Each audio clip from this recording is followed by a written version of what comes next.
yiri aqligeeda Soomaali baa eedda weligeeda ayadoo arkaysay disha aabihii dhalay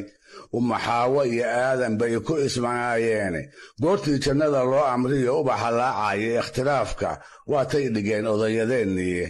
maantana amuur baa dhacdiyo amaro waaweyne nimanbaa ibliis duubsado oo daloo rogeeya irir iyo wataa la isku jabay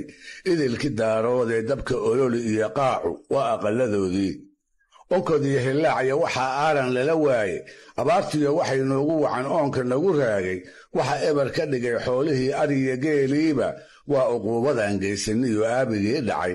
nin waliba u aar buu isyidhi ina adeerkaaye la ilow ilaah iyo wadkii uunka layn jirayee kol haddaan armaatiga dhaca iyo aala tuman weynay oon abad kurteen wadan ahaan kala adkaan weynay itaaliya inaan xoog la arag sow lama ogaanin abilcaalinkood reerihii la ibtilaynayo ilaahay wuxuu necab yahay ku isticmaalaane kol haddaan islaamka iyo kufriga kala aqoon weynay oo axadba axadkii uu rabay eegga kala gooyey aafaa samaawiga dhici sow lama ogaan